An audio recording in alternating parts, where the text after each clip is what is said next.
The Plumbing Marketing Profits Podcast. Interviews with $1 million plus plumbing and HVAC business owners on how they market and grow their companies in today's economy. Hear directly from the most successful leaders in your business and discover what they are doing to keep their phone ringing, trucks running, and businesses booming. With your host, Josh Nelson. Well, hey everybody, this is Josh Nelson with Plumbing and HVAC SEO, and I really want to welcome you to today's podcast, the Plumbing and HVAC Marketing Podcast. I am super excited today because I'm interviewing a client and really highly successful plumbing and HVAC business entrepreneur, Chad Peterman. And so, Chad, thanks so much for joining me today.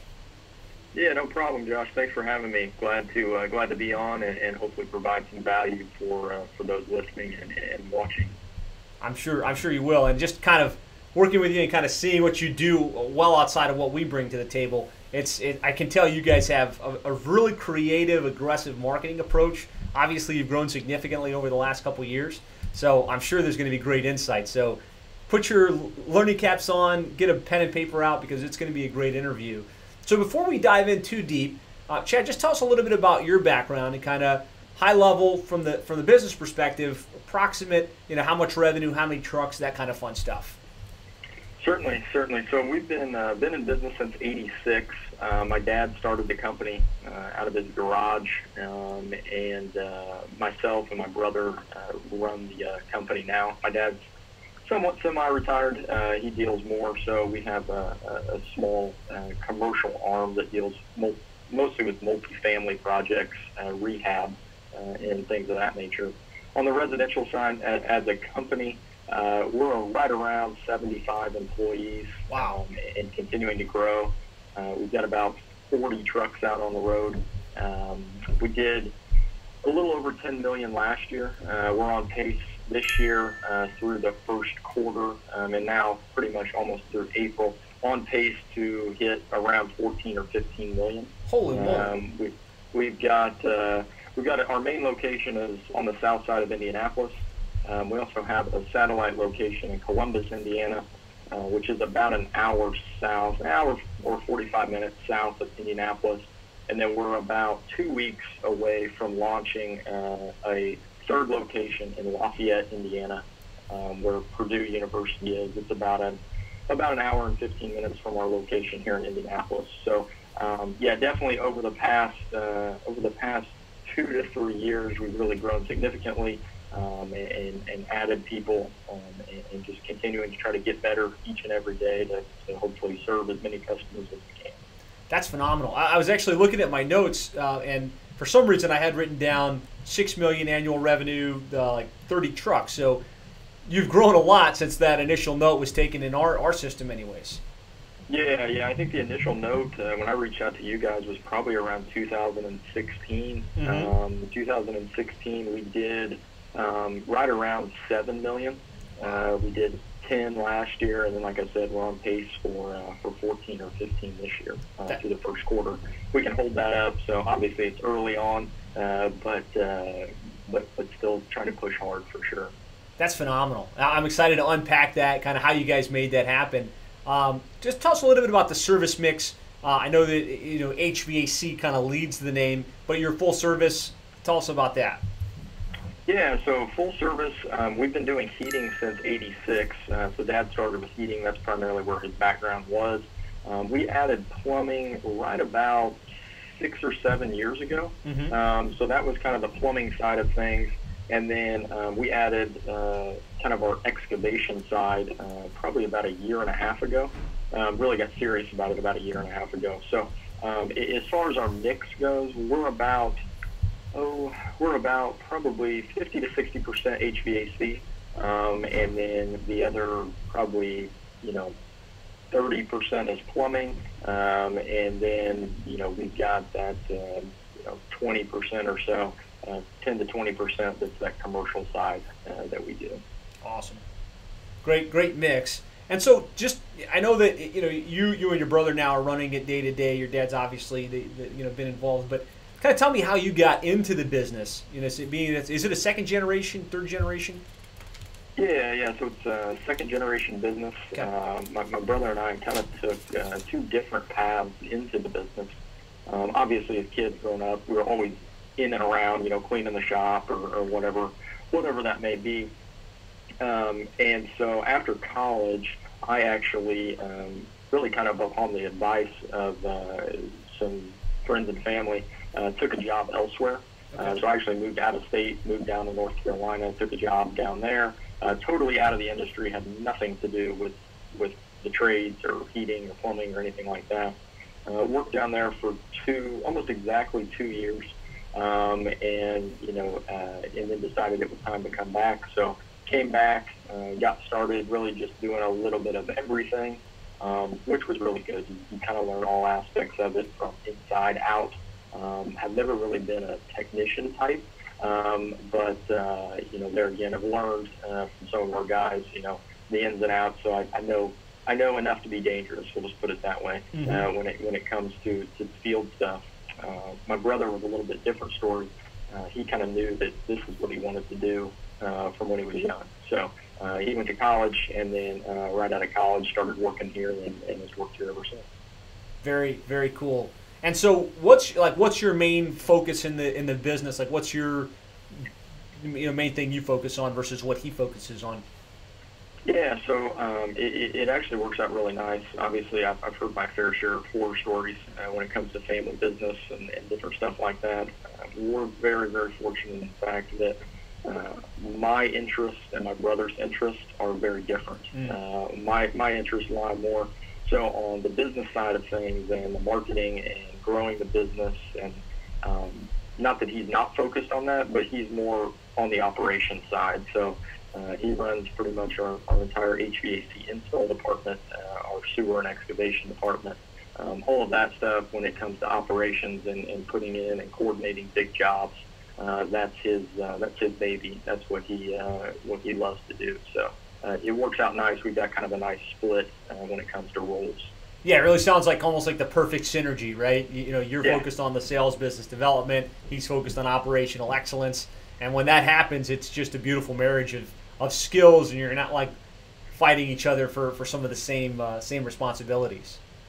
Yeah, for sure. Yeah, it definitely works out. Creates a lot less, infighting. And if there's something that's in his realm, I find myself kind of creeping in to give advice. I just back out and say, "You got it. I trust you. Just we'll figure it out." So, just out of curiosity, the 2 years out of college where you went and took a job, what kind of job was that? I'm sure people are curious. Yeah, so it was a job. So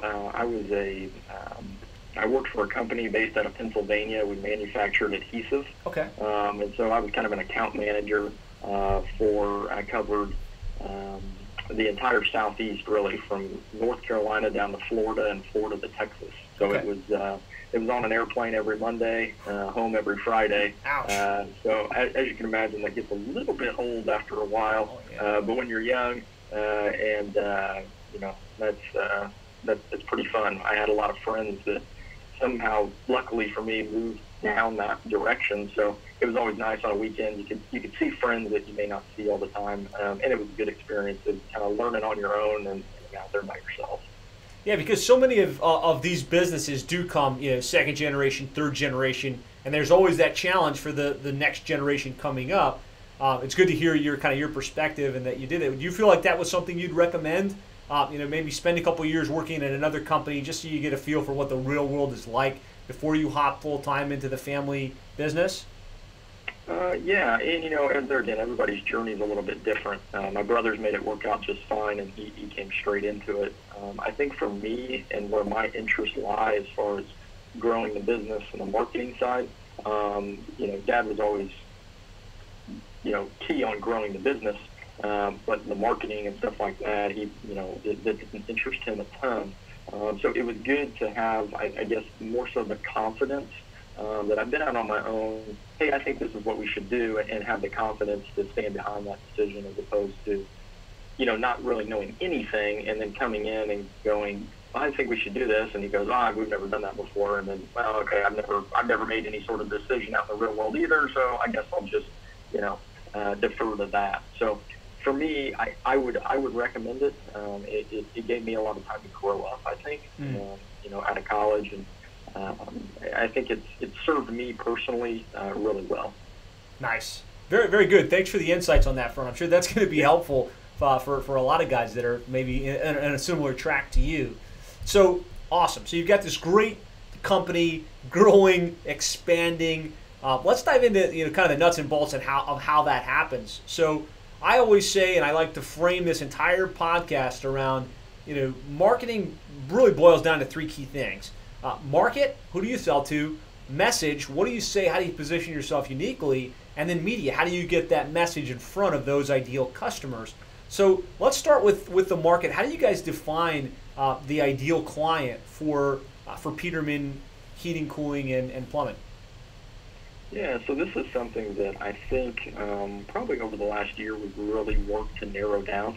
I think there's often the tendency to want to grow, and just grow means let's just throw money at everything that we can and see how we grow. Well, unfortunately, if you want to provide a premium service, which, I think most people do, you're not for everybody. And there's a good or bad, there's a segment of clients out there that they don't want what you have to offer, which is perfectly fine. And I think zeroing in on that is key.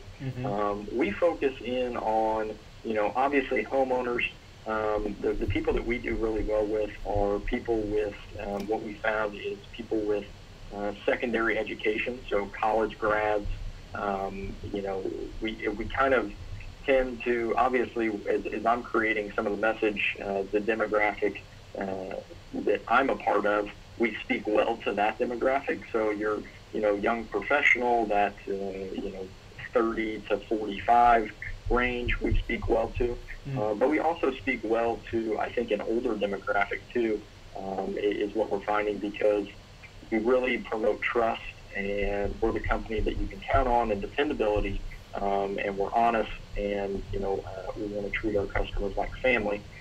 That's really what we look at as our differentiator. So you get some of those older customers who are, whether it's kind of thinking back to the way it was, or whatever that, kind of social norm that they associate with, is where we do really well. Awesome. So yeah, really, really pretty clearly defined target market, and you kind of mentioned a little bit of the message stuff. So you mentioned trust, dependability, treat them like family. Are there any other things that you guys consider part of your core message that resonates with that target market? Yeah, so I think the one thing that we've tried to do, and this is just out of examining kind of our competition here in the Indianapolis area, is, okay, what's truly going to make us different? Obviously, the first thing that's done, well, we're dependable. Well, people can trust us. Well, yeah, everybody can say that.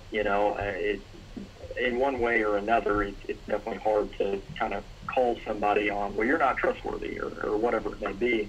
And the one thing that we've always tried to do is incorporate our faces into it.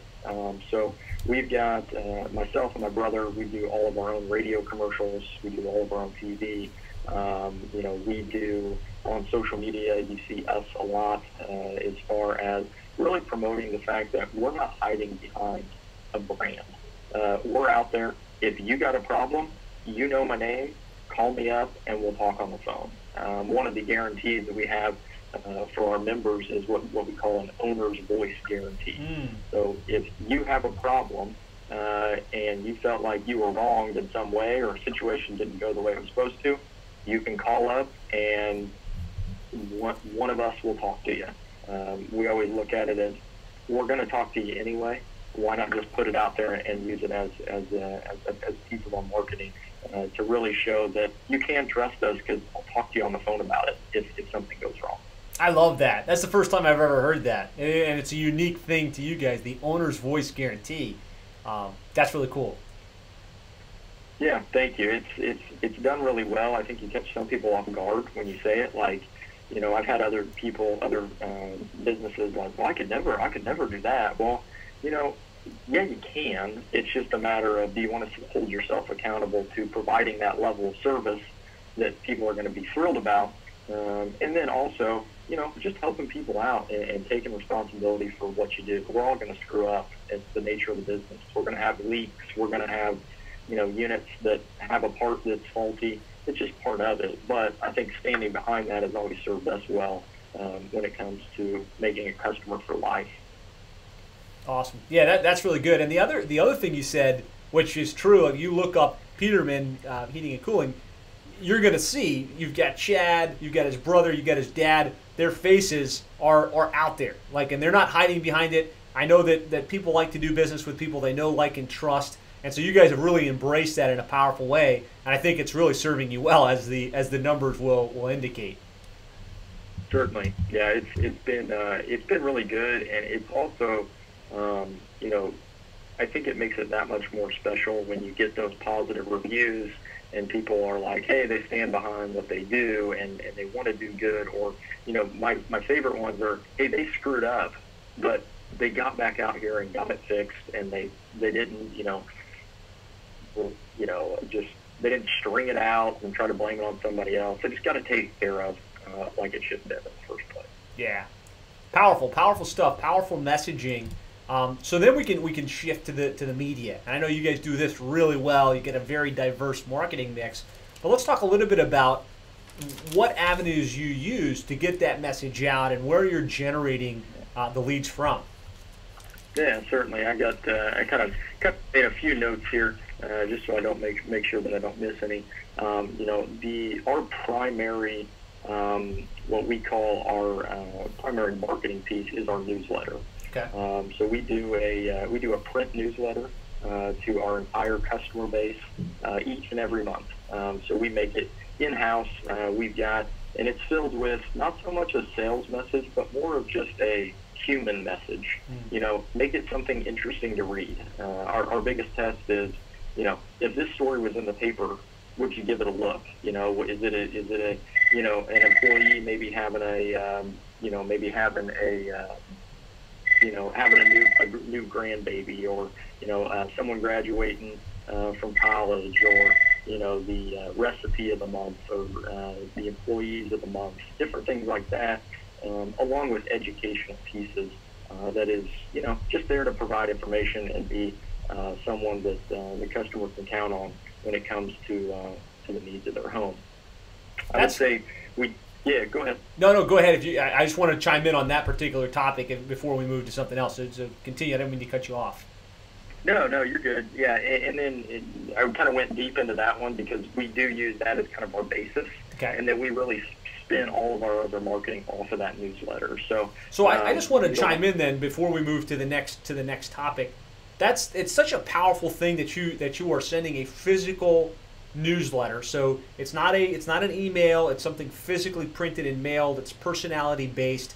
99% of the plumbing, HVAC, electrical companies I talk with, they don't do email newsletters, let alone a printed newsletter. And it seems like the companies that do it and that really are consistent with it, they build that following, they build that brand recognition, they build that client relationship, and the amount of repeat and referral business they get from it, it just expands the growth of the company. So I'm really excited that you shared that and that it's working so well for you. Yeah, it truly is. We look at it in the perspective of, is it expensive to send out each and every month? Absolutely. Mm-hmm. But you kind of get what you put into it.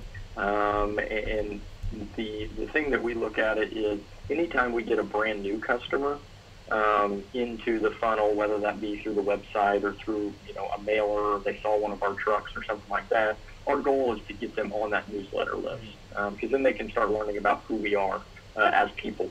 Who is my technician? Oh, shoot, I didn't know he likes fishing, or whatever that may be.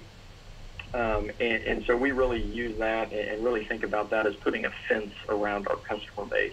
So they hear from us consistently each and every month, and it's not a, hey, buy this now, hey, look at this great deal. It's just interesting stuff is what we try to be through that newsletter. So you're sending that physically out to not just your client base, but to prospects as well? Yeah, so that's actually, it's funny you asked that. We're actually in the in the beginning stages of taking our newsletter. Obviously, it's geared towards people who have had us, a technician out to their home. So they've had one of our trucks right in their driveway. What we're doing now is we're spinning that content off into neighborhood newsletters. Okay. So it's a shorter version, but what we're doing is it's not a real branded piece, but it's more so, hey, this is the, whatever community it may be. So, Greenwood is a suburb of Indianapolis. So we may send it out to, we target really closely who our ideal client is, and then we send that newsletter out, and it's somewhat disguised as a neighborhood newsletter. So it may be the Greenwood, home guide or home newsletter or whatever. And it's going to have tips in it such as, 3 things you need to know about a tankless water heater, or how to get your AC ready for summer, and just different stuff like that they can take advantage of, and then coupling that with maybe a longer form lead magnet, if you will, of, hey, call this line or visit this page to get, this free guide or checklist or whatever it is. So we can get people to raise their hand and just simply say they're interested in one of our services. That's all we're looking to do. You just say you're interested, and then it's our job from there to educate you and provide the value so that when you do need our services, you know exactly who to call. That's awesome. And so, I think you just said you produce this in-house, you send it in-house. Do you have like a physical mailroom, or is that what you're saying? Yeah, no, not so much the mailroom, but the marketing marketing department that we have in-house produces it and stuff like that. We send it out to get mailed out, but we produce all the copy in-house and different elements for the newsletters inside. That's awesome. Like you said, it's probably, if you're sending it to all of the client base, it's not a small bill every month to get that produced and sent. Exactly, yeah. And I would say, just to add on to that, one of the unique things that was kind of an offshoot benefit of this newsletter was we also put all our employees on the list. So their employees and the families, they get a newsletter every month too, where, you got a technician who's spending, sometimes when it gets hot out or, it's raining like cats and dogs, their wife may be missing them for 50 or 60 hours out of a week.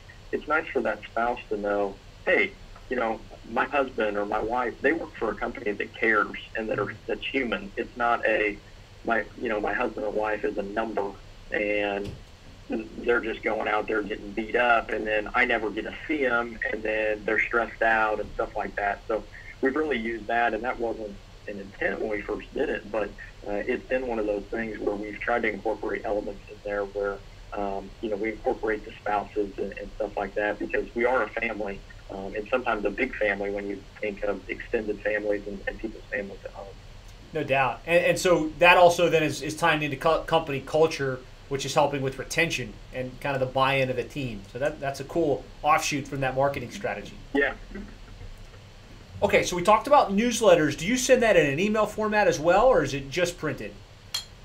We haven't done it in an email. It's been something I've been meaning to do, but we haven't got to that yet. So we'll probably launch that element this hopefully in the next couple of months, and that goes into that kind of which, based on the kind of the questions you had sent over to start, maybe get into it a little bit later. Later is the concept of the layering when it comes to marketing, which we found a ton of success with as far as making campaigns a lot more successful, for sure. Awesome. So we talked about newsletters. Let's continue talking about that overall marketing mix. Yeah. So our other mix is obviously we're heavy online SEO, PPC. You guys manage that and do a great job for us when it comes to that, because I'd be lost in AdWords had it not been for you guys. But heavy there online. Also direct mail. We'll do your Val packs and your money mailers and some of those kind of buzzword type things where you can get kind of mass distribution, along with some direct mail. So we'll do some postcards surrounding maybe a promotion that we're having, different things of that nature. And then the one that's been really successful for us, as I said earlier, is my brother and I do all of our own radio. The radio has been huge for us in not so much the promotion side. It works pretty well, and we've incorporated some text messaging into the radio ads to where we can somewhat track how the ad is doing. But we also use the radio for somewhat branding messages of really building trust. And hey, this is who we are. If you got a question, you know who to ask for, and we want to be your guy, and stuff like that other people aren't doing on the radio in our market. So it does definitely set us apart when it comes to that. Nice. So on the radio front, is it like one specific station you tend to focus on, or do you diversify across a variety of stations? How do you set that media strategy up? Yeah, so obviously we're looking at kind of our demographics and our target customer, and then kind of comparing that to radio demographics and who do they serve and different stuff like that. I can tell you we have found success with targeting those direct people, and then we found success on other stations that don't really target necessarily what we think is our ideal customer, but they work well. So we just kind of stick with those. So we're on probably anywhere from 2 to 3 stations at a time, and so kind of mixing up the message, and then we'll alternate that. So we may run 2 weeks heavy, and then we'll get off of there, and then maybe hit another market for 2 weeks, and just try to change it up. We have a firm that buys all of our digital media in the respects of radio and TV and stuff like that, which truly does help. I can tell you, if you're spending any amount of money on radio and TV, having someone that can buy that for you it's worth so much money, because they know what they're doing and they know what they're talking about. It saved me, I know, just countless hours of time trying to decipher what a radio station or a TV station is sending me when it comes to programming and different stuff like that. No doubt. Yeah, no doubt. Get a professional involved that really understands it. And so how much TV and billboard? Any billboards, or is it mostly radio? Yeah, we don't do really any billboards at all. Okay. No billboards. We do a little bit of TV. We're getting some more into that as we continue to develop our message and really spread that and really drive down. The TV is going to become something that we try to use with that, but it's always been primarily radio, and as we've grown, that budget's increased over time as well. That's awesome. Okay, so we've got internet, we've got broadcast media. What other types of things are you guys doing, if any? Yeah, a lot of it is, we do some yard signs, we do some targeted geo mailers through a service where we, if we do a job in a neighborhood, we basically send the service our address, or not our address, the address of the customer, and then they send out mailers to, you can pick between 75 and 100 homes around that particular address. So that's worked fairly well. We've got, and then we do some of the online, your Angie's List and stuff like that. Angie's List, before they were sold, was based out of Indianapolis. So Angie's List was kind of big here in our community because they seem to be always in the news and different stuff like that. We've had mixed results with them. I think you get a somewhat more qualified buyer, but you also got the buyer is just a little bit different in some respects too. And I think Angie's List was born in your backyard. It's probably one of the better markets for Angie's List. Certainly, yeah, definitely talking to people across the country is definitely not as big a deal for them, and we probably saw more success. But like you said, if you drove downtown and you saw a big building that said Angie's List on it, so that definitely probably helped. All right, so I have a couple follow-up questions because this is amazing. Yeah. It's a really cool marketing mix. Would you mind kind of sharing, because you guys have had this accelerated growth, approximately what percentage of your revenue do you allocate back towards marketing expenditures? Yeah, so we create the budget at the end of every year. Try to get on it sooner rather than later. Sometimes, as most probably business owners know, that sometimes gets stretched out to middle of December, and we're still trying to throw the numbers together type thing. But try to get that all together. Usually what we try to do is we try to shoot for a budget of around, when we make the initial budget of around 8 to 8.5%. Okay. And usually our hope is that our revenue will outpace that, and we'll fall in really that 7 range is where we want to be.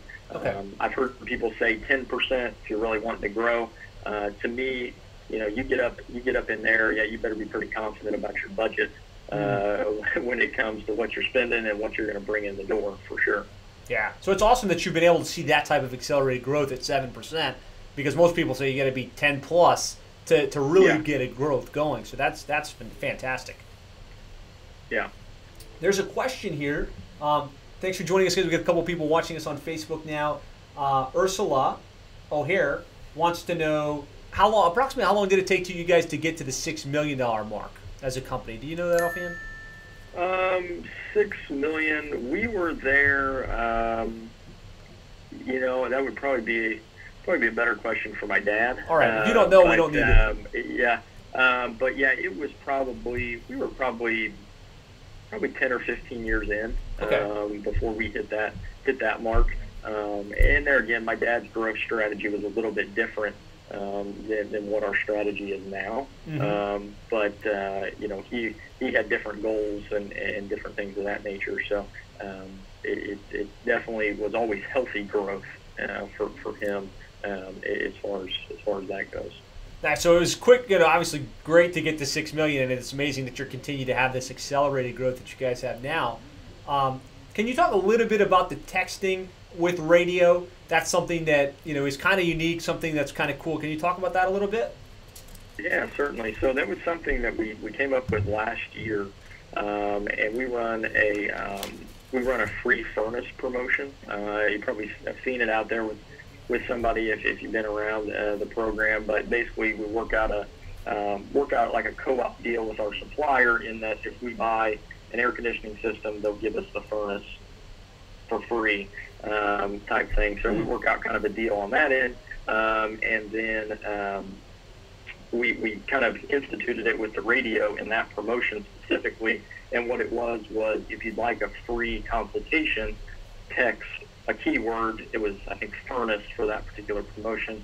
Text furnace, and we'll set up a consultation. So we weren't exactly sure how it would work.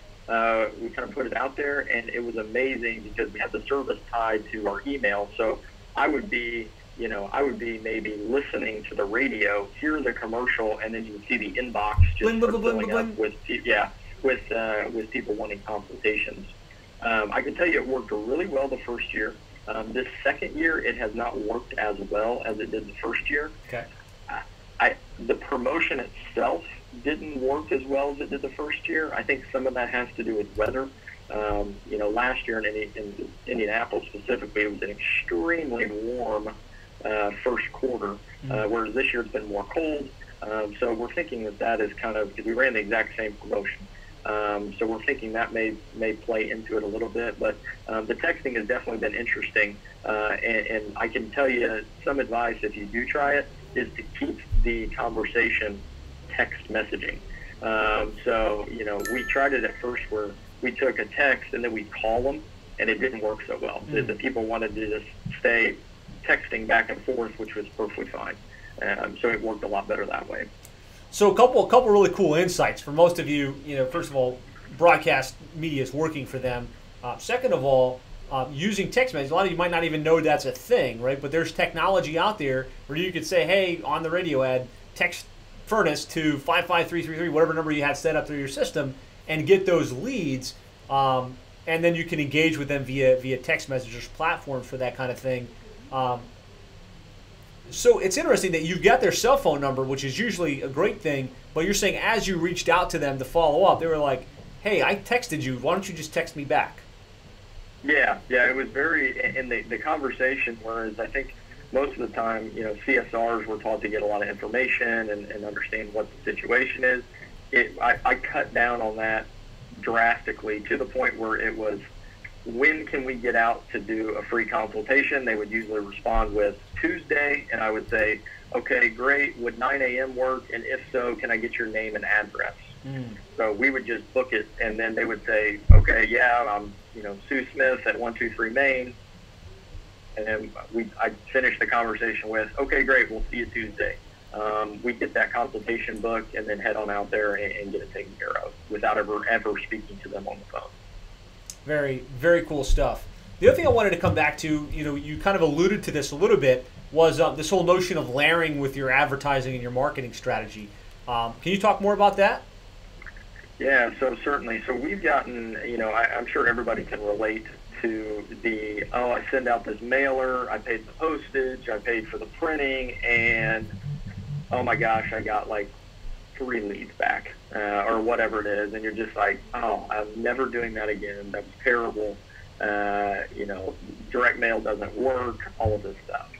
So what we found, and it was really by accident, I'm no marketing genius, that's for sure, but what we found is when we started using radio that was telling one message, and then we'd send postcards to maybe that same demographic with the exact same message, our response rate was going way up. And I think if you really think about it from a marketing perspective, I hear it on the radio, but I'm in the middle of something, or I'm driving, or whatever it may be. I get home and, oh, there's that postcard again. Oh, yeah, I meant to call them, or whatever it may be. And then we were layering our newsletter on top of that. So our own customer base was possibly hearing us on the radio. They were getting a postcard, and then maybe a week later they were getting a newsletter, and then a week after that they were getting a second reminder postcard, and then they may see us on social media and different things like that I think has really, really helped our marketing. There again, we're not doing anything special. There's no direct mail. Yeah, there's some definite techniques and different direct response things you can do. But at the end of the day, it's really about getting in front of your customer consistently, in my mind, is what has made our stuff successful. Yeah, that's awesome. And the power of thinking about it in terms of campaigns and synchronizing the messaging, and the fact that you're seeing a synergy, it's really kind of a synergistic approach where 1 + 1 doesn't, in this case, equal 2. It equals something greater because they're seeing it in multiple channels and it's resonating at a different level. Correct, yeah. And I think the other thing, too, that goes along with that I would mention is just I think it's so hard, because I know it was so hard for me when we first did it, because usually if you think of a heating coupon or a plumbing coupon, there's like 4 coupons on there. And then I can relate. It's like, well, what if they need this service? Well, what if they need this service? Well, what if they need this service? And to me, we found better success with, here's one offer. I get that maybe not everybody's interested in it, but for the people that are, it's a very clear message. This is what the offer is. Please respond if you're interested, which has definitely helped us. It's been hard. I will admit that, trying to just put one offer out there, and you're thinking, God, well, maybe they don't need a new system. Maybe they need a tune-up or whatever it is. To me, we found better success with just the one offer. Be very clear about what you're asking for. Nice. That's a great tip. Yeah, don't try and bombard them with 6 different options. Give them one option that they can take or leave, and it will resonate with the people that want that particular offer at that particular moment better than multiple options that don't resonate with anybody.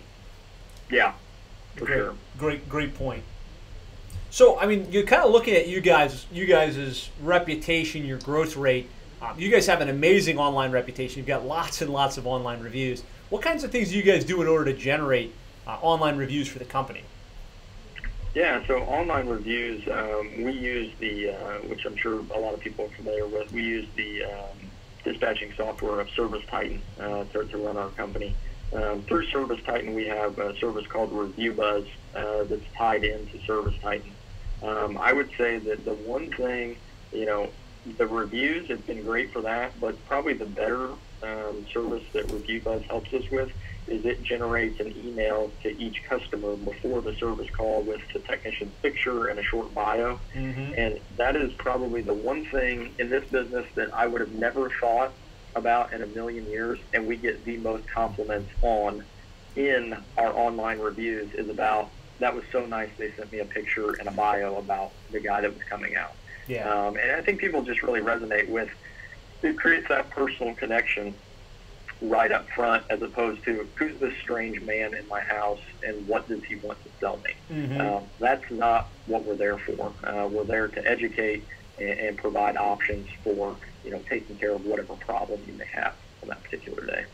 So that's awesome, and a great tip, right? There's lots of awesome tools in this space. Review Buzz, I think, is one of the best of the best. What they've done that's really makes it even better is you tag team Service Titan, which is probably the best tool for dispatching, CRM, kind of marketing analytics, with Review Buzz. Now, every time a job is closed, the request for email is automatically pushed out. That's how you guys have it set up at this point. Is that what you're saying? Certainly, yeah. The customer gets, and it can be somewhat cumbersome to the customer sometimes, is we get a mixed message back. But, yeah, in emails auto-generated, I think it's 1 to 2 hours after the service call is closed out, that says, hey, would you like to review us on one of these platforms? And I can tell you, we probably get in the, I mean, it's been staggering since we signed up with Review Buzz. I think we had maybe, it was a very low, unimpressive number of Google reviews, and now we have tons, which is awesome. Obviously, you guys know best. As much as that helps you in the local search game, that's definitely where it's at, and people are definitely probably reading reviews more now than ever. Yeah, no doubt. It helps with the conversion. It helps with your online rankings on the maps. It helps in so many different ways. So it's great. And so maybe you're listening to this and you've got Service Titan and you're using Review Buzz. You didn't know that it could be set up to automatically do that. Definitely look into getting that synced up. The other thing is the email, pre-dispatch email that can be set up to go out. It's built into their platform. It's an extremely powerful piece of it. I find most of the companies I talk with haven't taken the steps to set it up. They don't have a picture of the tech. They never got the description. They never synced it up so the email goes out. And Chad's telling you, customers love that. It's a differentiation point for you as a company, and it makes them more likely to refer you and probably write a review for you. Would you agree? Certainly, yeah, because I think that there again, that personal connection is made. A quick funny story. We had made the mistake one time of not telling. We took the technician's picture, we got their bio, but we forgot to tell them that actually the customer sees that. Okay. So we've had technicians that may have just started and they walk into a customer's house and they were like, well, heck, I didn't realize you were such an avid fisherman. The guy's like, what are you talking about? Did you Google how did me? you know that about me? Exactly. So we made that mistake a couple of times. So we definitely let guys that come aboard know that their picture and their bio will be sent out to the customer. But it definitely works. You get, sports teams, hey, this guy's a fan of this team. And, we had one guy not too long ago, he was being here in Indianapolis, everyone's a big Colts fan, and one of our guys is a big Steelers fan. And one of the customers actually made reference to the fact that even though he was a Steelers fan, he still really enjoyed his service. Type thing. So some funny stuff there, just created on some personal level. And it creates a little bit of that personality that you would never see otherwise. Certainly, exactly. Very, very cool. So we talked about email marketing. How about social media? Like, what are you guys doing with social media? Are you tapping into Facebook and Twitter and some of these other social channels to generate leads and opportunities? Yeah, so Facebook is very new to us. I know that's weird to say, Facebook being new, but just in how we utilize Facebook. So we made the decision to probably about a month and a half, 2 months ago. We brought on a team member who all he does is shoot video.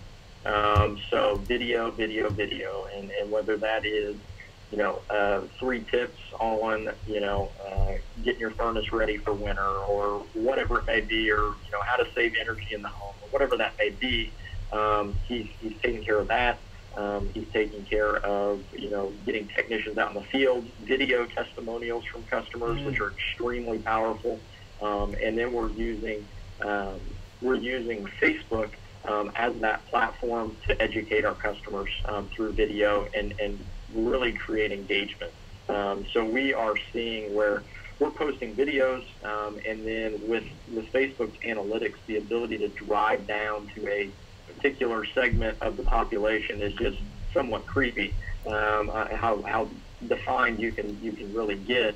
But being able to drive down to that customer, then test it versus other groups of customers, and then really putting that particular ad that you see as not really an ad, but just a tip, short video, 2 minutes long. When you find one that works really well and resonates with your customers, it's just putting that on autopilot and really pushing that out into people's streams and news feeds. And we've seen videos ramp up to over 8,000 views just on a short 2-minute video. And there again, are we having people just flood the phone lines when we post the video? Absolutely not.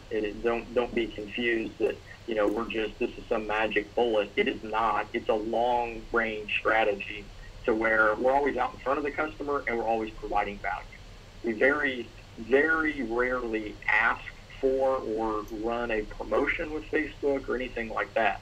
Now, there may be a link in the description to learn more where we may capture that customer's information. But for the most part, we're just trying to get information out there and become the authority and become the expert when it comes to heating and plumbing here in Indianapolis. People have seen us, they know who we are, and they know what we're about. That's awesome. It's probably 2 steps ahead of most of the plumbing HVAC companies. You invested in content, right? You got somebody there that can shoot the videos, and then you've got a strategy of using those videos. I'm sure we're leveraging them on YouTube and things as well, but really targeting your ideal customer base with social media to get your message and to get your brand out in front of that ideal target market. And it's just brilliant. And thank you very much for sharing that with all of us. Certainly, yeah, and I think that's going to become, we talked about layering earlier, and we're new into this Facebook, but that piece of layering, I think is going to be our most pivotal, because we get into the customer stream of consciousness through education and through a very hands-off approach, and then we are in front of them in maybe their mailbox or something like that, where they're used to seeing maybe an advertising message, but they've already seen that brand a number of times before they do need us, and we're always out there in front of them. Yeah, powerful. So I mean, we've talked about a lot of different pieces to the puzzle, a lot of different things you guys do to generate leads, to keep the trucks running, to keep the momentum that's going within the company. Out of all these channels, what generates the most new business for you guys, like those new customers and the new leads? Yeah, probably a collection of, a couple of things. One is our pay-per-click. So our pay-per-click works really well as far as getting people in need, being in front of them when they have an emergency. Obviously, you can't tell, you send out a mailer, you're kind of crossing your fingers hoping that maybe some people will have, a water heater that went out or something like that. But we all know that's kind of wishful thinking. Whereas pay-per-click gets us in front of customers when they most need us, when they're searching for our terms. So I would say that's generating the bulk of our calls, and really something that we got serious about, probably about 2 years ago. And then you guys have kind of accelerated that growth on that channel. So I definitely say that's a big one. And then really staying in front of our own customer base, and really getting out in front of them to provide service and letting them know of what we provide and all those services. Absolutely. So staying in touch, staying in front of the customer base. Do you find it usually manifests in repeat business or referral-based business, where they're like, hey, I use these guys, and they're getting, you're getting referred? Yeah, I definitely think that there's a huge element of that. Especially having the trucks out in the neighborhood and different things like that. If your neighbor trusts the company, then maybe, you should trust them too. I would say we could do a better job on the referral end of the thing, is really capitalizing on that. Obviously, oftentimes we look at strategies, pay-per-click, it's a pretty painless strategy. I put my trust in you guys take care of me. But referral marketing, that's a little bit more difficult. You got to kind of get in the trenches and make it happen. And that's something that we're taking strides to do, because in my mind, no matter how much you grow and different stuff like that, that's really the best lead right there, is if you can get out in front of somebody and have the backing of maybe a neighbor or a friend that really used this, really liked this. Absolutely. Well, I mean, great stuff, great feedback. Somebody's on. Dub Moore is on with us live on Facebook, and he was asking, he's earlier in his business process, and he's wondering, if you had to pick one to get started, and you were kind of restarting, where do you think you would start? Like, which one of these channels do you think you would focus on first? That's tough to say. I think, honestly, either the pay-per-click, and then I think some of the more grassroots type stuff, like a newsletter. Maybe if you're starting out, maybe that's not a print newsletter, or maybe that's not, our newsletter's 8 pages long. Maybe it's not 8 pages, maybe it's just 2 pages, or maybe it's just the front and back of the paper. But I think as your community is smaller and tight-knit when you're first starting, getting out in front of that customer base on a consistent basis, I think is key. And there's a multitude of different ways that you can do that. If you are on a tighter budget, or you're just starting out, or whatever that looks like, there's plenty of things that you can do. It's just some of them may be more, feet on the street type strategies that you're gonna have to get out there in front of the customer with. Good stuff. Thanks for answering that, Dub. Hopefully that helps to get your creative juices flowing, coming from a really successful, operator in this particular industry. So, I mean, you got a really advanced thought process in terms of marketing, in terms of business development. I'm sure there's been training groups and organizations that have helped kind of develop you and develop your expertise in this space. Which organizations have had the biggest impact on you and kind of the growth of Peterman? Yeah, certainly. So obviously, as I kind of explained at the beginning, our growth took off probably about 3 or 4 years ago. A lot of that is due to, we are a member of Nexstar, and Nexstar has really and truly revolutionized our business. We have changed so much, sometimes much to the chagrin of, maybe the ladies in the office and the guys out in the field. But it's been amazing to see the transformation, and what Nexstar has done for us is nothing. There again, it's no magic bullet, and it takes a ton of effort, and you have to really love what you do. But I'm sure most people, if you're running your own business, you do love what you do, or you wouldn't do it. But just the ability to get everybody in an organization, especially as we continue to grow, on the same page and aiming for the same goal, is truly remarkable, and it's one of the most satisfying feelings I have, going home every night knowing that someone's excited because someone sold another job, or someone's excited because we got a positive review, and we know what that means for the business. And I think Nexstar's done a great job of showing us the proper way to get there, and then how much success you can have after you do make those changes and make those improvements to where you can go in the future. Fantastic. And Nexstar's, it's just such a powerful organization. If you're listening to this, you've never heard of it, check it out. It's Nexstar Network. If you run a Google search, you can find it. If you look through our archive of interviews, a lot of the companies we interview, they're doing $5, $10, $15 million plus per year, have been part of that organization or currently part of it. So, I mean, it's just a powerful best practices group. You get all kinds of training and resources. And more importantly, you get to plug in the guys like Chad, the guys like Kevin, the guys like we've interviewed in the past, that you guys get together on a pretty consistent basis, and you get to just exchange ideas and best practices, right? Yeah, I would say, I'm glad you brought that up. I would say in conjunction with the processes and different things like that, the network is just incredible. I mean, obviously, as you continue to grow, you're gonna be aiming for things that you've never seen before. You're gonna be aiming for, well, shoot, how are we gonna do that with this many people? Well, maybe there's a process, or maybe there's a person you need to stick in there, and a lot of that is learned. I probably talk to, they have a ton of coaches. I probably talk to, I talk to my business coach at least 2 to 3 times a month. There's other coaches in different disciplines that I talk to, and then other business owners. We actually just got back from a trip to Atlanta. We went down for 2 days to Atlanta to visit a company down there, Ragsdale Heating and Air, which runs an unbelievable operation down there. Art and the guys were truly gracious with their time, just so we could see that next level and what that looks like. So we spent a whole day and just dissecting their business and meeting with different leaders in the company, and all of that is provided through the connections that are made in Nexstar, which is truly powerful. Yeah, I mean, it's such a powerful thing to, if you're going to get to the next level, you have to get around people that are at the next level. And so plugging into organizations like Nexstar give you access to that. And I think that's a big part of what you guys have accomplished.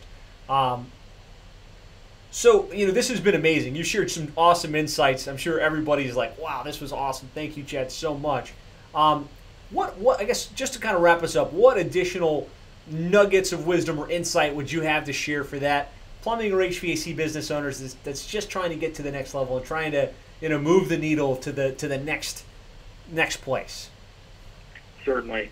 I think the biggest piece of insight, and this took me personally a while to learn, is I think a lot of people think of growth as, well, how much money do I need to spend on marketing, and how many postcards do I need to send out, and different things of that nature. And what I've uncovered in my short time in this industry is that it's really not about any of that at all. It's really about finding the best people possible. And then when you find the best people possible, it's your job as an owner, as maybe a manager, it's your job to provide a platform for those particular people to be at their best.